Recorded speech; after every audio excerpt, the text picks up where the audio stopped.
قال الله تبارك وتعالى اقترب للناس حسابهم وهم في غفلة معرضون۔ سورہ الانبیاء کی یہ پہلی آیت ہے۔ اللہ رب العالمین نے لوگوں کو ہوشیار کیا ہے کہ تمہارا حساب انتہائی قریب ہے، اور غفلت کی نیند میں جو لوگ سوئے ہوئے ہیں وہ مرنے سے پہلے ہوش میں آ جائیں اور اپنی آخرت کی تیاری کر لیں۔ اقترب للناس حسابهم، لوگوں کا حساب انتہائی قریب آ چکا ہے۔ وہم فی غفلۃ معرضون، جبکہ لوگ غفلت میں پڑے ہوں اور اللہ کی طرف پلٹ کے آنے سے منہ موڑا ہوا ہے، اللہ کی طرف ابھی تک نہیں آ رہے ہیں۔ اللہ رب العالمین نے قیامت کو انتہائی قریب قرار دیا۔ فرمایا وما امر الساعۃ الا کلمح البصر، فرمایا اس قیامت کا آنا تو پلک جھپکنے میں ہی ہے، آنکھ جھپکنے کی طرح یہ قیامت آ جائے۔ سورہ المعارج میں فرمایا انہم یرونہ بعیدا ونراہ قریبا، یہ کفار جو ایمان نہیں لاتے یہ سمجھتے ہیں قیامت بہت قریب ہے۔ وَنَرَاهُ قَرِيبًا، فرمایا اللہ نے میں کہتا ہوں قیامت انتہائی قریب ہے۔ صحیح بخاری کی معروف حدیث، ایک بدوی اعرابی آتا ہے اور اللہ کے رسول صلی اللہ علیہ وسلم سے قیامت کے متعلق سوال کرتا ہے، متی الساعہ، قیامت کب آئے گی؟ خاتم النبیین اللہ کے محبوب جناب محمد رسول اللہ صلی اللہ تعالی علیہ وآلہ وسلم نے فرمایا ما اعدت لها، یعنی تو نے اس کی تیاری کیا کی؟ پیغمبر اکرم صلی اللہ علیہ وسلم کے جواب میں بھی حکمت ہے، ہمارے لیے سبق ہے کہ اصل جو چیز ہے وہ تیاری ہے۔ قیامت کب آئے گی؟ قیامت کی نشانیاں کیا ہیں؟ قیامت سے پہلے کیا ہونا ہے؟ یہ معاملات تو ہو کر رہے جو اللہ نے طے کر دی ہیں۔ قرآن مجید میں جو پیشن گوئیاں اللہ نے فرما دی، صحیح حدیث میں جو پیشن گوئیاں اللہ کے رسول صلی اللہ علیہ وسلم نے ہمیں بتا دی، وہ ایک ایک چیز ہو کر رہے گی، یہ ہمارے ایمان کا حصہ ہے۔ بے شمار چیزیں ہمارے سامنے آ چکی ہیں، آپ جیسا کہ اکثر سنتے رہتے ہیں قیامت کی چھوٹی نشانیاں اور بڑی نشانیاں، وہ ہمارے سامنے آ چکی ہیں، گزر چکی ہیں۔ کچھ ہم اپنی آنکھوں سے دیکھ رہے ہیں، مشاہدہ کر رہے ہیں، اور کچھ نشانیاں ہیں جو آنی۔ ہمارا ایمان ان کے متعلق محض زبانی دلچسپی لینا، قصے سننے کے لیے اس میں دلچسپی لینا اور اصل چیز کو چھوڑ دینا، یعنی قرآن کے ساتھ تعلق قائم نہ کرنا، دین کیا ہے، عقیدہ کیا ہے، میری کامیابی کس طرح ہوگی، توحید کیا ہے، مجھے نجات کس طرح ملے گی، میں قبر کے عذاب، منکر و نکیر کے سوال و جواب سے کیسے بچوں گا، وہاں میدان حشر میں کون سے اعمال میرے کام آئیں گے، پل صراط پہ میں کیسے گزروں گا، نامہ اعمال میں میری نیکیاں کیسے وزنی ہوں گی، میں جنت میں کیسے جاؤں گا۔ اللہ کے رسول خاتم النبیین جناب محمد رسول اللہ صلی اللہ علیہ وسلم کے پاس میدان حشر میں جا کے حوض کوثر کے پانی سے مستفید ہو سکوں گا کہ نہیں، اور پھر اللہ کے رسول صلی اللہ علیہ وسلم کی شفاعت کا مستحق ہو سکوں گا کہ نہیں۔ قیامت کے دن میرا شمار اہل ایمان میں سے ہوگا یا ناکام ہونے والے کفار منافقین میں سے ہوگا۔ یہ اصل چیز ہے جس کی ہم نے تیاری کرنی۔ محض دلچسپی اور قصہ کوئی باتیں سننا دجال کے متعلق اور یاجوج و ماجوج کے متعلق باقی جو نشانیاں ہیں وہ ہمارے ایمان میں شامل ہیں، اگر آ جائیں، ہم نے جو سنی ہے ان کا علم رکھنا بھی ضروری ہے، لیکن محض ایک قصے کی حد تک دلچسپی لینا، اصل چیز جیسا کہ آپ نے سنا تیاری نہ کرنا، پھر بھی یہ ناکامی۔ اسی لیے آپ صلی اللہ علیہ وسلم نے اس بدوی اعرابی سے یہی پوچھا ما اعدت لها، قیامت کب آئے گی؟ ایک اور سبق بھی ہے اس میں، قیامت کب آئے گی یہ اللہ کا کام ہے۔ اللہ نے تو اس کا حتم علم اپنے پیغمبر صلی اللہ علیہ وسلم کو بھی نہیں دیا، کسی فرشتے کے پاس بھی اس کا علم نہیں، اللہ کے علاوہ کوئی نہیں جانتا قیامت کب آئے گی، وہ کون سا سال ہوگا، کون سا مہینہ ہوگا، جمعہ کون سا ہوگا، جمعے کے دن آئے گی، یہ نشانی بتا ہے کون سا جمعہ ہوگا۔ اللہ نے یہ چیز اپنے پاس غیب میں راز میں رکھ دی، یہ اللہ کا کام ہے، وہ اللہ کا قیامت سارے معاملات ہوں گے، یہ دنیا اپنے اختتام پر جائے گی، اس نے جانا ہے، یہ معاملات فسادات بدامنی کفار کو عارضی غلبہ مسلمانوں کے اوپر یہ ملنا ہے، لیکن بالآخر والعاقبۃ للمتقین، انجام کار اہل تقویٰ کا ہے۔ جامع ترمذی ابن ماجہ کی معروف حدیث ہم اپنی آنکھوں کے سامنے مشاہدہ نہیں کر رہے، فرمایا تم اللہ رب العالمین کے دین سے اس قدر دور ہو جاؤ گے، اس قدر کمزور ہو جاؤ گے، جہاں تمہارا دین بھی جائے گا تمہاری دنیا بھی چلی جائے گی۔ جس طرح دسترخوان پر آئے ہوئے مہمان جب انتظار کرتے ہیں، انہیں بلایا جاتا ہے، کھانا لگ جاتا ہے، وہ کس طرح ٹوٹ پڑتے ہیں، فرمایا کفار قومیں اس طرح تمہارے اوپر ٹوٹ پڑے، ایک ہو جائیں گی، تم مسلمانوں پر وہ ظلم ڈھائیں گے، تمہارا جینا دو بھر کر دیں گے، ظلم کرتے رہیں گے، تمہارے ظلم کی داستانیں وہ سنانے کے لیے بھی کوئی تیار نہیں ہوگا، سننے کے لیے بھی کوئی تیار نہیں ہوگا۔ سوشل میڈیا جو اصل ظلم ہے وہ تھوڑی دکھا رہا ہے، معلوم ہی نہیں ہے، یہ سب ظلم مسلمانوں کے ساتھ ہو رہا ہے، سارے کفار یہود نصارہ اور باقی ہندو اور سوشلزم ملحد سب ایک ساتھ ہیں اسلام اور مسلمانوں کے خلاف، فرمایا اس طرح تمہارے اوپر ٹوٹ پڑے۔ یہ ملحد کمیونسٹ دہریے جو اللہ کو نہیں مانتے، کسی دین کو نہیں مانتے، لیکن آپ دیکھیں ان کی سب سے زیادہ دشمنی دین اسلام کے ساتھ، باقی ادیان کے ساتھ ان کے جب مذہبی معاملات آ جائیں تو اس قدر وہ اپنے دل کا بغض نہیں نکالتے جس قدر اسلامی شاعر حج کا موقع ہو، جہاد کا موضوع ہو، مساجد ہو، اذان ہو، قرآن ہو، اس کے خلاف جو اپنا وہ زہر اگلتے ہیں، آپ مجھے ہو سب ایک ہو جائیں۔ یہ ساری چیزیں ہم دیکھ رہے ہیں، مسلمان بے بس،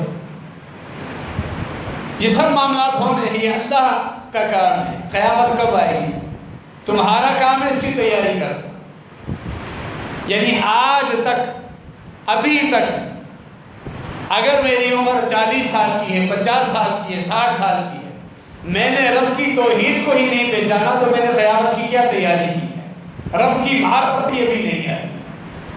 آپ اس دجال کے موضوع پر آج ہم اس خطبے میں مزید کچھ گفتگو کریں گے، اس میں یہ چیز بھی آگے آئے گی، اصل چیز دجال کے فتنے سے بچانے والی رب کی معرفت۔ دجال کے فتنے سے جو بچ گیا وہ سارے فتنوں سے بچ جائے گا۔ سب سے بڑا فتنہ دجال، جو اس سے بچ گیا وہ سارے فتنوں سے بچا، وہ رب کی معرفت ہے، اس فتنے سے بچنے کی جو بنیاد ہے وہ یہی۔ تو تیاری ابھی تک توحید کا ہی پتہ نہیں، دین کا پتہ نہیں، قرآن کا پتہ نہیں، نبی علیہ السلام کی صحیح تعلیمات کیا ہے ان کا پتہ نہیں، اندھی تقلید جو رسم و رواج معاصر میں چل رہے ہیں اسی کو دین بنا لیا، نبی علیہ السلام کی تعلیمات کا علم نہیں، تو ہم نے اس کی تیاری کیا کیا؟ فرمایا نبی علیہ السلام نے تم نے اس کی تیاری کیا، اصل چیز تیاری ہے۔ صحیح ابن حبان اور مسند احمد کی روایت، اللہ کے رسول صلی اللہ علیہ وسلم گھر آتے ہیں، اپنے حجرے میں ام المومنین عائشہ رضی اللہ عنہ آپ صلی اللہ علیہ وسلم کی سب سے محبوب گھر والی، بلکہ تمام انسانوں سے سب سے زیادہ محبوب آپ صلی اللہ علیہ وسلم کو تھی عائشہ رضی اللہ عنہ، وہ رو رہی، نبی علیہ السلام پوچھتے ہیں کیوں رو رہی؟ فرماتی ہیں کہ اللہ کے رسول صلی اللہ علیہ وسلم آپ نے دجال کے متعلق تفصیلات سنائی، دجال کے فتنے کے خوف سے میں رو رہی، کہیں مجھ سے میرا ایمان چھن نہ جائے، اس قدر یہ خطرناک فتنہ ہے۔ ام المومنین عائشہ رضی اللہ عنہ رو رہی کہ مجھ سے میرا ایمان نہ چھن جائے اس دجال کے فتنے کی وجہ سے۔ نبی علیہ السلام نے تسلی دی، عائشہ ان یخرج الدجال وانا فیکم وانا فیکم، اگر دجال ابھی نکل آئے کیونکہ دجال کے متعلق ابھی وحی اتر رہی تھی کہ وہ کب آئے گا۔ اگر وہ بھی میرے ہوتے ہوئے نکل آئے، میں اپنی ساری امت کی طرف سے ڈھال بن جاؤں، تمہاری طرف سے بھی ڈھال بن جاؤں، تم پریشان ہونے کی ضرورت نہیں۔ اگر میرے بعد نکلتا ہے وَإِن يَخْرُجْ بَعْدِي فَإِنَّهُ أَعْوَرُ وَإِنَّ رَبَّكُمْ لَيْسَ بِأَعْوَرُ۔ یہی سبق ہے پوری امت کے لیے جس پر ہم گفتگو کر رہے تھے، اپنے رب کی معرفت، رب کی توحید، رب کے نام، رب کی صفات، اس کے افعال، ان کی معرفت آ جائے، اللہ کے حقوق کی ادائیگی کا سبق سیکھ لیں، دجال کے فتنے سے بچ جاؤ۔ فرمایا تو سن لو، اگر میرے بعد دجال نکلتا ہے، عائشہ رضی اللہ عنہا کو جو نصیحت کی وہ پوری امت کے لیے نصیحت ہے، تو سن لو، وہ کانا ہے، ایک آنکھ سے کانا ہے، تمہارا رب کانا نہیں، وہ تو بے عیب ہے، تو بہت بڑا عیب ہے۔ جو آ کر رب کا دعویٰ کرے گا تو اس کو اسی چیز سے پہچان لینا، تو کانا ہے، تو اپنی آنکھ کو درست کر کے دکھا، بعد میں خدائی کا دعویٰ کر۔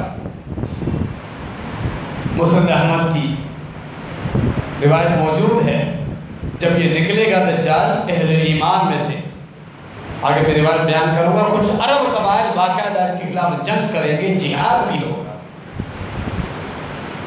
تو لڑنے والا ایک نوجوان اس کے سامنے آئے گا، یہ کہے گا میں خدا ہوں، نوجوان اس سے کہے گا معرفت دیکھیں رب کی، جیسا کہ رسول اللہ صلی اللہ علیہ وسلم نے پوری امت کو نسخہ بیان کیا، نصیحت کی، طریقہ بتایا دجال کو پہچاننے کا۔ تمہارا رب بے عیب ہے، وہ دجال کانا، یہ کہے گا تو رب ہے تو ابھی دنیا میں کیسے آ گیا؟ ہمارے رب کی معرفت یہ ہے جو ہم نے قرآن میں پڑھی، جو اللہ کے رسول صلی اللہ علیہ وسلم نے بتائی ہے، رب کو اہل جنت جنت میں جا کر دیکھیں گے، دنیا میں کوئی اس کو نہیں دیکھ سکتا۔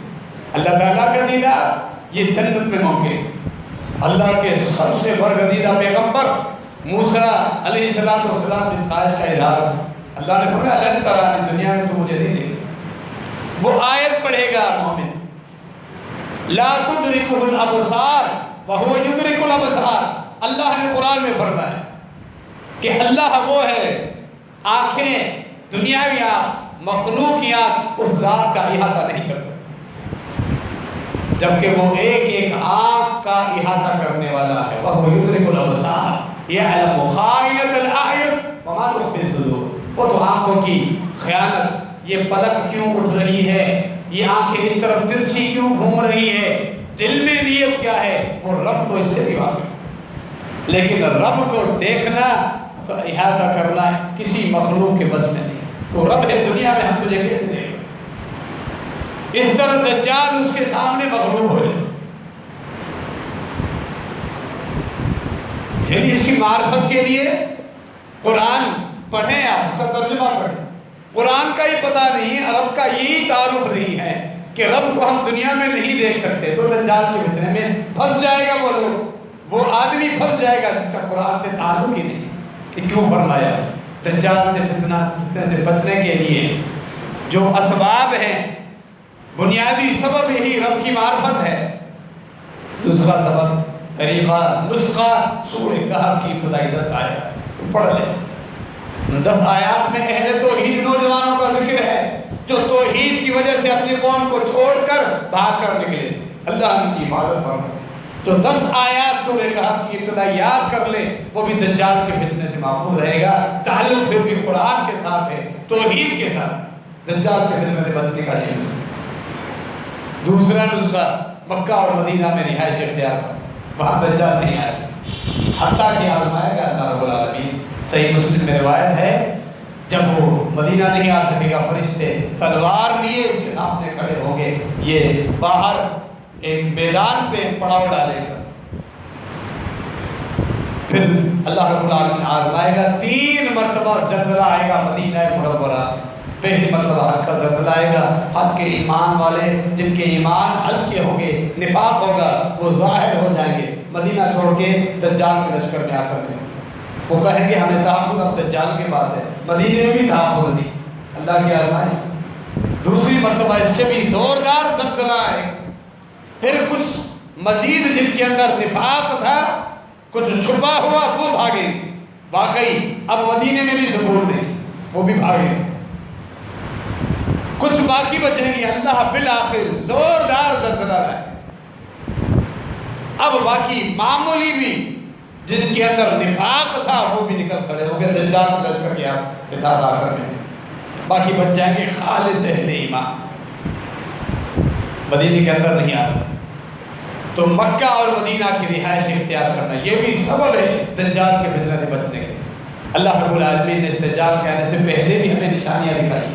آج امت میں بالخصوص پاکستان اور ہندوستان بر صغیر میں جو خرافات صوفیت کے نام پہ ہم دیکھ رہے ہیں، قبر پرستی کے نام پر جو ہم دیکھ رہے ہیں، بزرگان دین کی پرستش، ان کی پوجا، ان کی بندگی ہندو بتوں سے مانگتے ہیں، اور یہ لوگ قبروں میں فوت شدگان بزرگوں سے مانگتے ہیں، بالکل برابر۔ یہ خرافات مکہ اور مدینہ میں، حجاز میں آپ کو نہیں، یعنی دجالی فتنے باقی دنیا میں ابھی سے آ چکے ہیں۔ اللہ نے اب بھی ان دونوں سرزمین، دونوں حرم کو محفوظ رکھا ہوگا۔ جتنی خرافات باقی دنیا میں، ربیع الاول کے مہینے میں کتنا تماشا نبی علیہ السلام کی برتھ ڈے کے نام پہ لوگ مناتے ہیں، وہاں خاموش فضائیں ہوتی ہیں۔ محرم الحرام کے مہینے میں کیا تماشا ہوتا ہے، کیا گند ہوتا ہے، وہاں خاموش اور سکون ہی ہو، خاموشی اور سکون ہو۔ یہ نشانی ہے رب العالمین اہل حق کے لیے۔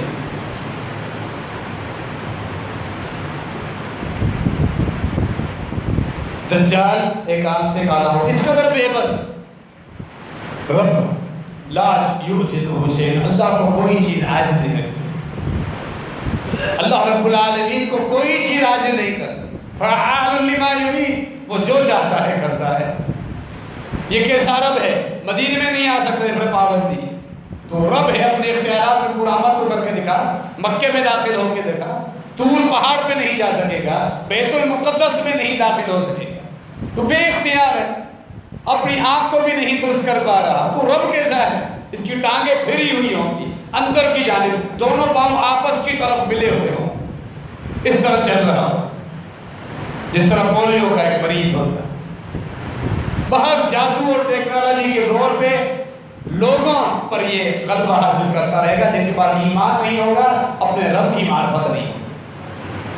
فرمایا نبی علیہ السلام نے اس کی پیشانی پر کاف فا را، یعنی کفر واضح طور پہ لکھا ہوا، کفر اس کی پیشانی پہ لکھا ہوا ہے۔ کیا اب بھی مسلمان نہیں پہچانیں گے؟ فرمایا صحیح مسلم کی روایت، یقرأہ کل مؤمن کاتب و غیر کاتب، یہ کفر کا لفظ ہر مومن پڑھ پائے گا، چاہے وہ پڑھا لکھا ہو یا ان پڑھ ہو۔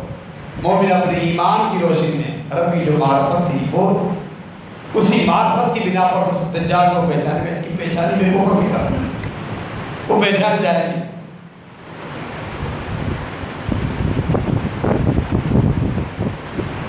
اللہ رب العالمین نے جس طرح پورا قرآن نازل فرمایا، واضح توحید، شرک کے خلاف، اللہ رب العالمین کے اسماء میں کوئی شریک نہیں، اس کی صفات میں، اس کے افعال میں، رب کی معرفت، اور پھر قرآن۔ آج قرآن موجود ہے، لوگ پڑھتے ہیں پھر بھی شرک کر رہے ہیں، یعنی پڑھے لکھے جاہل موجود ہیں، ڈگریاں ہیں، ڈاکٹر بن گیا، انجینئر بن گیا،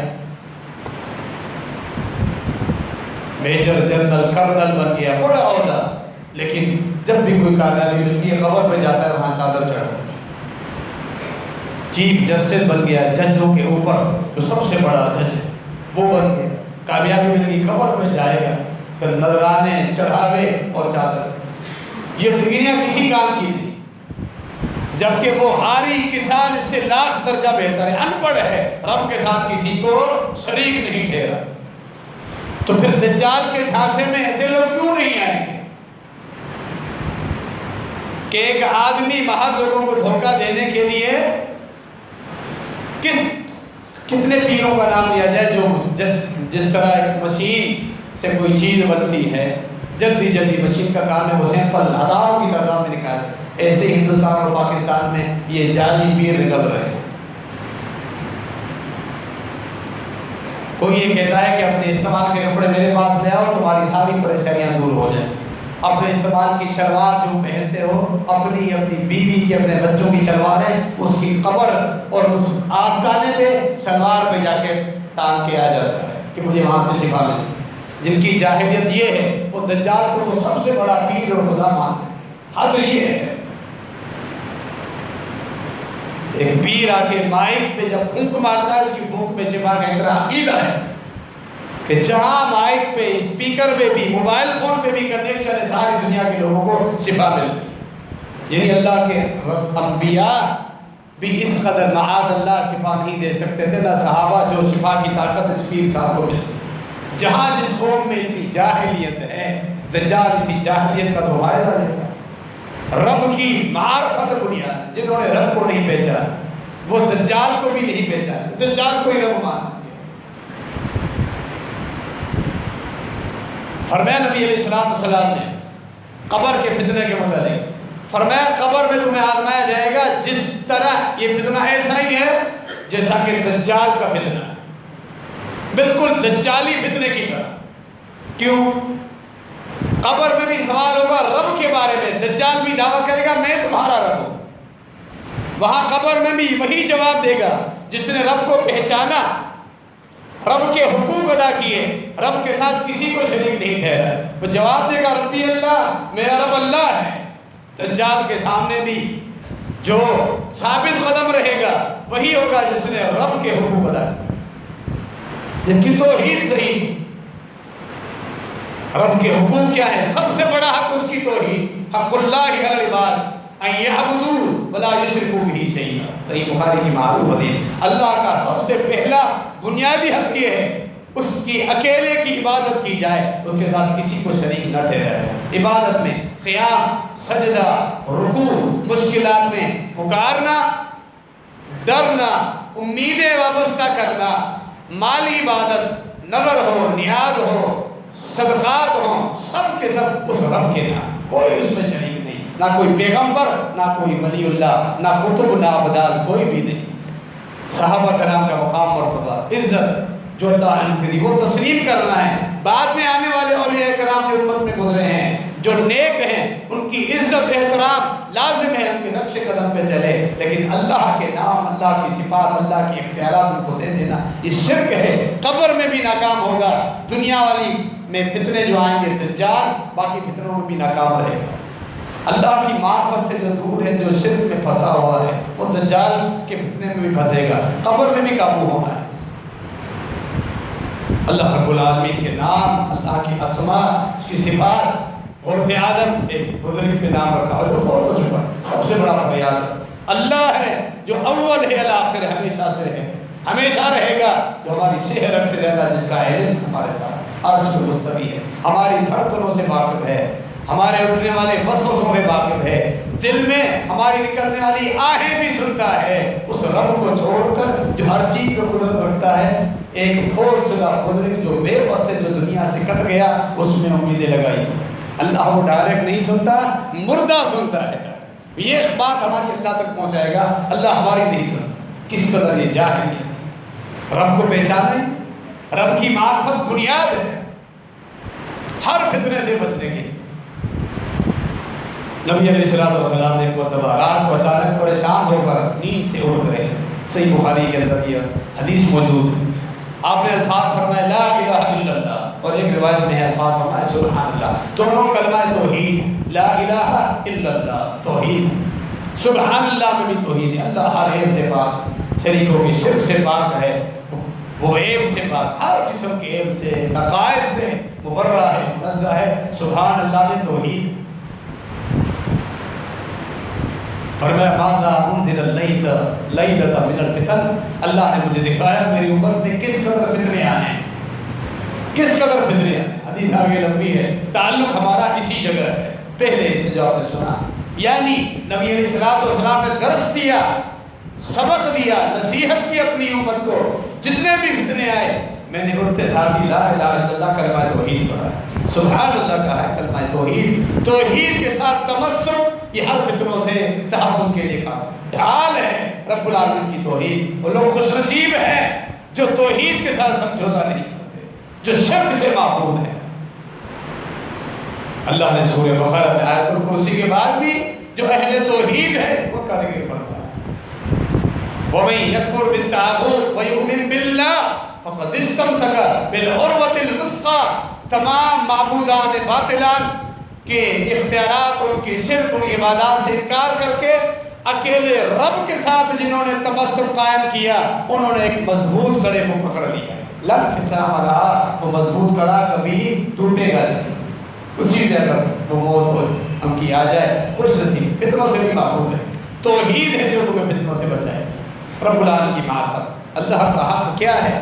توحید، اور اس کے بعد اللہ کے فرائض جو اللہ نے معاف نہیں کیے۔ جب تک انسان زندہ ہے، جب تک وہ مجنون نہیں ہو جاتا، ذہن اس کا ساتھ ہے۔ آپ دیکھیں فرائض، آپ خطبے میں اکثر سنتے رہتے ہیں، کسی حال میں اللہ نے اپنے فرائض معاف نہیں کیے۔ 5 وقت روزانہ کے فرائض، رمضان مبارک کے روزے، صاحب استطاعت ہے زندگی میں 1 مرتبہ حج، صاحب استطاعت ہے زکوٰۃ کے احکامات، یہ فرائض ہیں۔ جو اللہ کے فرائض پورے کر رہا ہے توحید کے ساتھ، انشاءاللہ ہر مرحلے میں، ہر فتنے میں، آزمائش میں اللہ اس کو سرخرو کرے۔ بہت بڑے فتنے آنے ہیں، بہت بڑی آزمائشیں آنی ہیں۔ ہم تو نیند کے فتنے سے نہیں نکل رہے، اتنے ہلکے ہیں ہم، اتنا ہمارا ایمان ہے، اس قدر ہم کمزور ہیں، ہم سے فجر نہیں پڑی جاتی، اس قدر کمزور۔ دجال کے فتنے سے کیسے لڑیں گے ہم؟ فلسطینی کے خلاف جہاد کے لیے تیار ہیں، نیند کے خلاف جہاد کر کے فجر پڑھنے آتے ہو؟ ہم اپنے آپ سے پوچھیں اللہ کے بندو، یہی تو آزمائشیں ہیں جو ہم اپنے آپ کو چیک کریں گے۔ نیند سے ہم سے اٹھا نہیں جا رہا، فجر ہم سے پڑھی نہیں جا رہی، با جماعت 5 نمازیں، دکان ہم چھوڑ کے آتے نہیں، دوسری جماعت مل جائے گی، جماعت کو چھوڑیں۔ جو اصل چیز ہے، جو نچوڑ ہے، جو کریم ہے، یہ جماعت ہے 5 جن کے اندر ثواب کے خزانے، اجر کے پہاڑ اللہ نے رکھ دیے، وہ تو ہم ضائع کر رہے ہیں۔ باقی فلسطین جائیں گے ہم جہاد کرنے، باتیں کرنا آسان ہے، اپنے آپ کا تجزیہ کریں، جو نفس کے خلاف پہلا جہاد ہے وہ تو کریں۔ اللہ کے بنیادی حقوق، فرائض کی پابندی، رب العالمین کی توحید، اس کے ناموں کے ساتھ کسی کو شریک نہ کرنا، اس کے کاموں میں کسی کو شریک نہ کرنا، اس کی ذات میں کسی کو شریک نہ کرنا، یہ ساری چیزیں ہیں جو انسان کو دجال سے محفوظ رکھیں۔ اللہ رب العالمین ہم سب کی اصلاح فرمائے، دجال سمیت تمام فتنوں سے اللہ ہمیں محفوظ رکھے، ثابت قدم رکھے، خاتمہ ہمارا ایمان اور خیر پر ہو، آمین۔ وما علینا الا البلاغ۔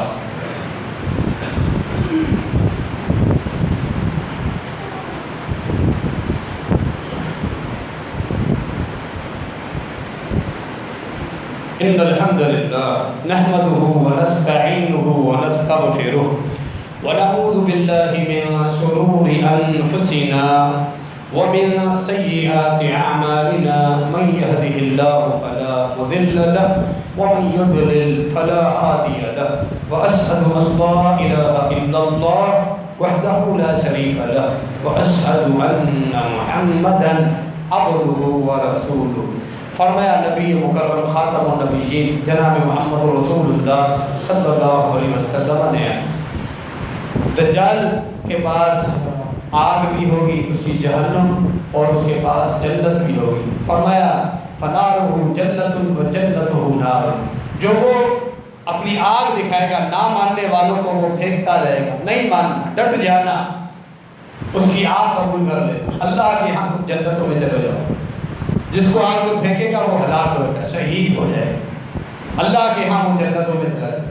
لیکن جس نے اس کی جنت دیکھی، لالچ میں آ گیا، ڈر گیا، اور دنیاوی جنت کو ہی قبول کر لیا، وہ جنت میں اس کو پھینک تو دے گا، اللہ کے ہاں وہ جہنمی ہو۔ دجال کی آگ عارضی ہوگی، اس کی جنت بھی دھوکہ، اللہ کی آگ عارضی نہیں، وہ ہمیشہ ہوگی، اللہ کی جنت دھوکہ نہیں، حقیقت۔ فرمایا اس کی جہنم کو قبول کر لینا تاکہ اللہ کی جنت میں چلے جاؤ۔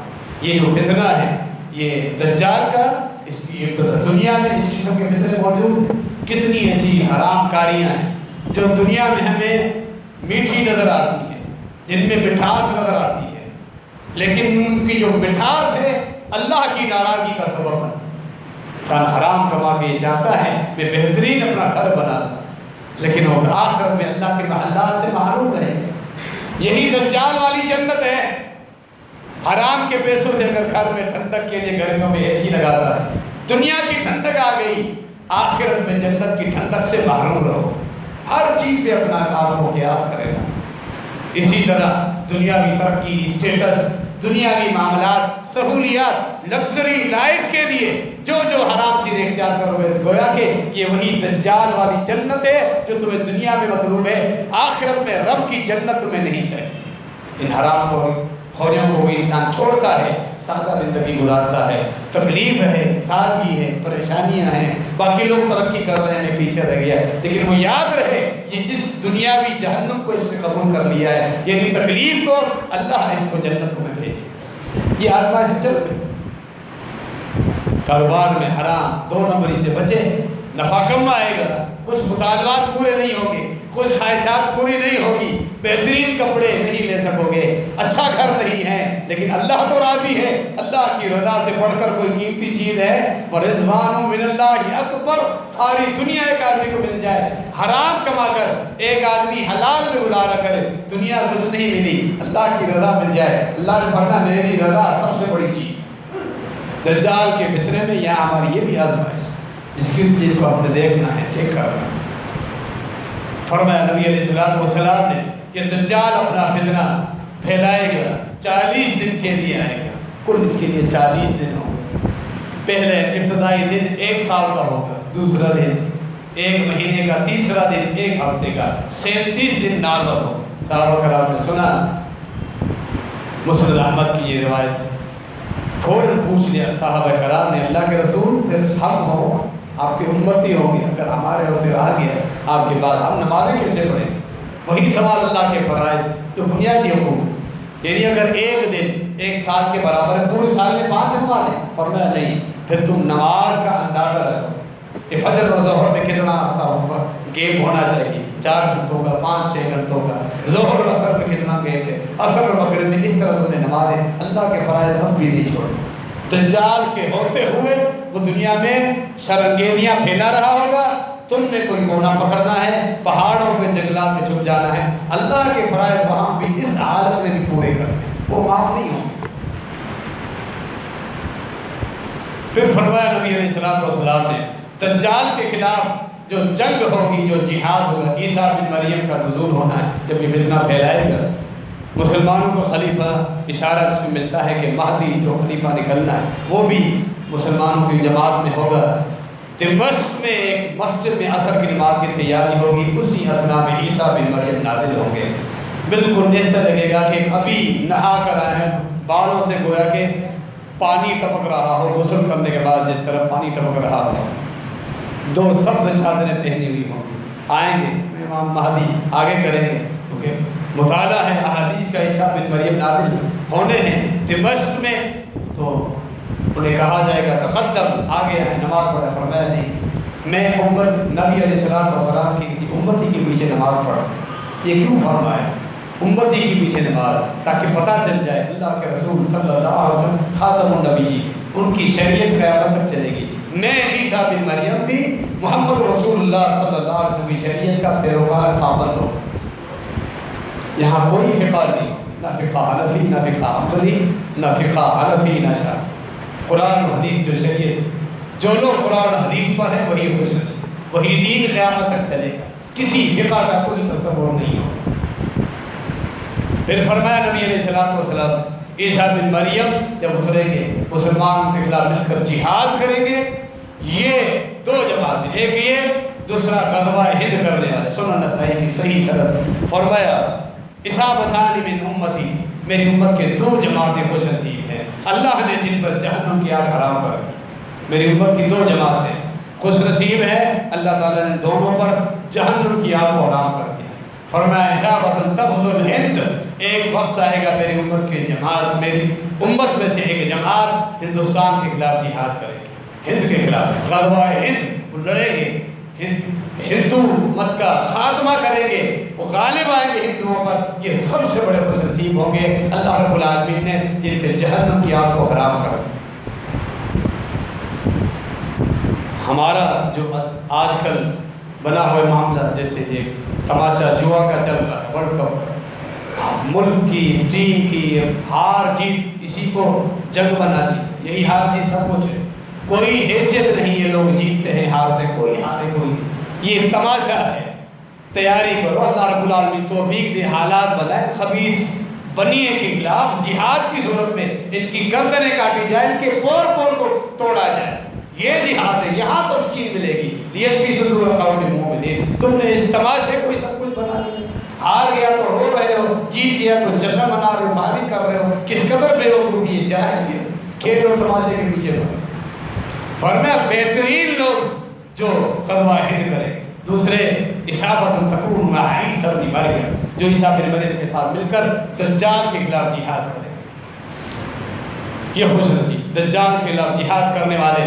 صحیح بخاری کے اندر پھر حدیث آتے ہیں، فرمایا اشد امتی علی الدجال، بنو تمیم کو متعلق فرمایا دجال کے خلاف سخت جنگجو ثابت ہوں گے، اس کو پریشان کریں گے بنو تمیم کے لوگ، عرب کبھی۔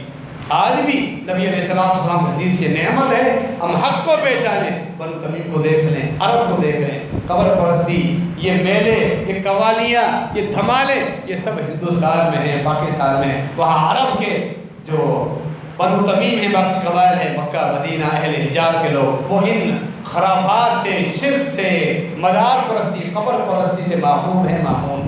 بنو تمیم کے وہ ائمہ حرم آپ کو کتنی تعداد میں ملیں گے، جامعات میں، یونیورسٹیز میں پڑھانے والے بنو تمیم کے آپ کو علماء ملیں گے، اسکالر ملیں گے۔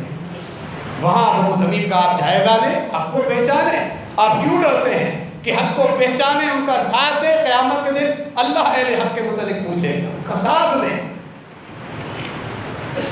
تو ان کا عقیدہ کیا ہے، ان کا دین کیا ہے، وہ نمازیں کیسے پڑھتے ہیں، دیکھیں یہ بہت بڑی نشانی ہے۔ صحیح بخاری کی حدیث، اہل حق کو وہی سے پہچانے جو دجال کے خلاف لڑیں گے، یعنی وہ دجال تک موجود رہیں گے، اور پھر دجال کے خلاف یہ آخری جنگ ہوگی، اس کے بعد پھر کوئی جہاد نہیں ہوگا، پھر قیامت یکدم آ جائے، دجال کو عیسیٰ بن مریم جا کر قتل کریں گے، تمام یہودیوں کا خاتمہ ہوگا۔ باب لد کے بعد، باب لد آج تک موجود ہے، فلسطین کا علاقہ جس پہ یہودی آج قابض ہو چکا ہے، وہ قبضے میں آ چکا ہے، اسرائیل کے قبضے میں۔ فرمایا نبی علیہ السلام سے باب لد، یہ بھی اللہ کے نبی علیہ السلام کی پیشن ہوئی کی صداقت جو ہم اپنی آنکھوں سے دیکھ رہے ہیں۔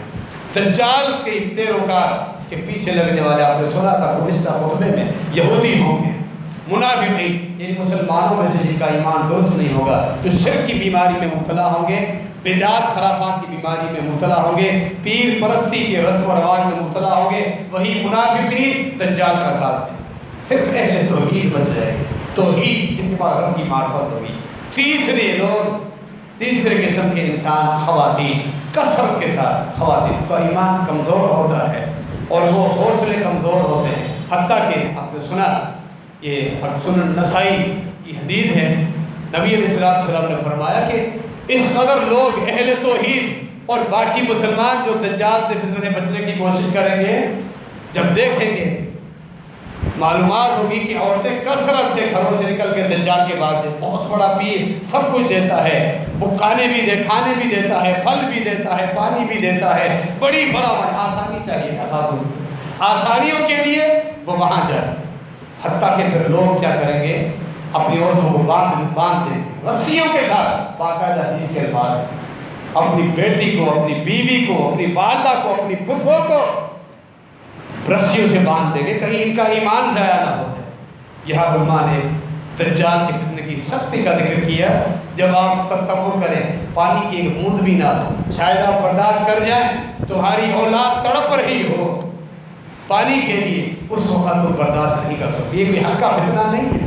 تصور میں جائیں، اللہ نہ کرے کہ وہ فتنہ ہمارے ہوتے ہوئے نکل، اللہ ہمیں اس فتنے سے پہلے اپنے پاس بلا لے، اللہ ہماری اولاد کو بھی اس فتنے سے بچائے، اولاد کی اولاد کو بھی بچائے اس فتنے سے۔ پانی کی ایک بوند بھی نہ ہو، انسان پیاس میں تڑپ رہا ہو، گلا خشک ہو چکا ہو اور بچہ مر رہا ہو پیاس، کوئی برداشت کرے گا کہ میرا بچہ پیاس میں مر جائے، تڑپ تڑپ کر میری آنکھوں کے سامنے، پھر یہ بھاگے گا، اس کی بیوی اس کو لے کر جائے گی، جاؤ میرا بیٹا مر رہا ہے، تمہیں دین کی پڑی ہوئی، تمہیں آخرت کی پڑی ہوئی، جنت کی پڑی ہوئی، میرا بیٹا مر رہا، پھر یہ جائے گا اپنی بیوی کا کہا مان۔ یہ آزمائش سے یہ بھی پتہ چلا کہ بالخصوص خواتین میں علم دین پھیلانے کی زیادہ اشد ضرورت ہے۔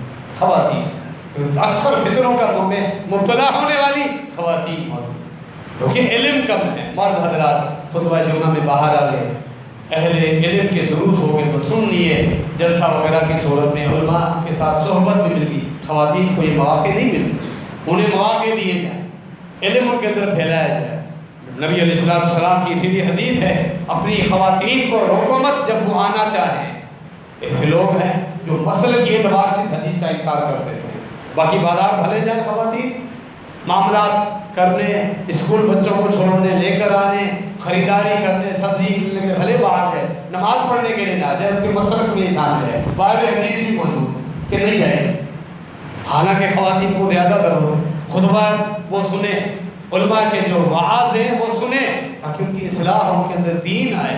تو خاون پر، بیٹے پر، والدہ کے متعلق اور بھائی اپنے بہنوں کے متعلق کے در دین پھیلانے کے بالخصوص جماعت کی طرف سے جو مدارس قائم ہیں خواتین کے لیے، جہاں صرف خواتین پڑھانے والی عالمائیں ہیں پردے میں، وہاں یہ جو علوم کا سلسلہ چل رہا ہے، کیوں نہ ہم ان کو مواقع دیں، خطبہ جمعہ میں ان کو ہم مواقع دیں۔ باقی دنیا کے متعلق ہم بڑی سختی کرتے ہیں، دنیاوی معاملات کے متعلق کھانے میں لیٹ ہو جائے، کوئی اور معاملہ خراب ہو تو حتیٰ کہ اس کی عزت کو بھی داؤ پہ لگا دیا۔ ان کے بھی حقوق ہیں، ان کا بھی حق ہے کہ اولاد کے سامنے ان کو ڈانٹنا، ان کی عزت کو اچھالنا، یہ کہاں کا درس ہے؟ دارالافتاء میں آج کل میں یہ بات اس لیے بھی عرض کر رہا ہوں، اکثر دارالافتاء میں ہمارے پاس جو کیسز آ رہے ہیں، خاوند بلیک میل کر رہا ہے اپنی بیوی کو، ڈرا رہا ہے طلاق دے دوں، یہ کرو طلاق دے دوں۔ کتنی بد اخلاقی ہے، اللہ کتنا ناراض ہوتا ہو، اپنی بیوی کو طلاق کی دھمکیاں دے دے کر ڈرا رہے ہیں۔ شرعی مسئلہ یہ ہے، دھمکی دینے سے طلاق واقع نہیں ہوتی، لیکن تم کس قدر بد اخلاقی کر رہے ہیں۔ اور پھر اپنے بچوں کے سامنے گویا کہ جب تم عزت نہیں کرو گے خاوند اپنی بیوی کی تو اولاد اس کی کیسے عزت کرے گی؟ کہاں لکھا ہے ان کو دھمکیاں دو، طلاق دینی نہیں، دھمکیاں دے۔ دونوں کے حقوق ہیں، فرمایا کہ عورتوں کے حقوق مردوں کے اوپر برابر ہے، وَلَهُنَّ مِثْلُ الَّذِي عَلَيْهِنَّ بِالْمَعْرُوفِ سورہ بقرہ۔ فرمایا جس طرح تم خاوندوں کے حقوق ہیں بیویوں کے اوپر، اسی طرح بیویوں کے حقوق بھی تمہارے اوپر برابر، حقوق برابر۔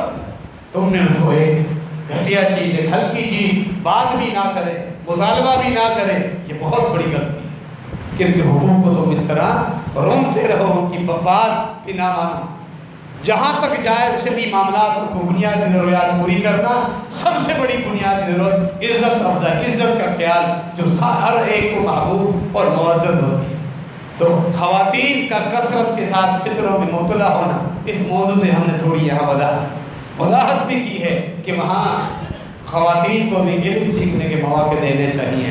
رمضان مبارک میں جس تراویح کا موقع ہے، عبادت کر دی انہوں نے، اور پھر خطبات جمعہ، اس کے علاوہ خواتین کے دروس جماعت کے تحت بھی ہوتے رہتے ہیں، مواقع دینے چاہیے، وہ سنیں تاکہ وہ اصلاح کریں، اپنی اولاد کی اصلاح کریں، اور جو خاوند حضرات ہیں وہ بھی ہر لحاظ سے خیال رکھیں۔ صنف نادر کے اللہ رب العالمین نے بھی، اللہ کے نبی علیہ السلام نے بھی ان کے حقوق کے متعلق بڑی سختی کے ساتھ الفاظ بیان کیے ہیں۔ اللہ رب العالمین ہم سب کے تمام دینی مسائل آسان فرما دے، اللہ رب العالمین ہمارے گھروں میں برکت نازل فرمائے، اللہ رب العالمین ہمیں تمام فتنوں سے محفوظ رکھے۔ موجودہ حالات ہیں، اللہ رب العالمین حالات کے مقابلے میں ہمیں اپنی دینی اصلاح کرنے کی توفیق عطا فرمائے۔ اللہ رب العالمین جو لوگ ہر ہفتے درخواست دیتے رہتے ہیں بیماریوں سے شفا کے متعلق، پریشانیوں سے نکلنے کے متعلق، اللہ سب کو مکمل صحت عطا فرمائے۔ اللہ رب العالمین کی بیماری کو ان سے ختم کر دے، ان کو مکمل صحت اور عافیت عطا فرمائے۔ قرض کی پریشانیاں ہیں، رشتوں کے متعلق اولاد کے لیے پریشانیاں ہیں، مالی معاملات تنگی، اللہ تمام پریشانیوں کو ختم فرما دے۔ اللہ رب العالمین دونوں جہانوں کی ہمیں عافیت عطا فرمائے، اللہ ہمارے گناہ بخش دے، اللہ ہم سب کا حساب آسان فرمائے، قبر کی آزمائش، جہنم کی لو سے بھی قیامت کے دن اللہ رب العالمین ہم سب کو محفوظ رکھے، اللہ ہم سب کا حساب آسان فرمائے، آمین۔ ان اللہ وملائکتہ یصلون علی النبی یا ایھا الذین آمنوا صلوا علیہ وسلموا تسلیما اللہم صل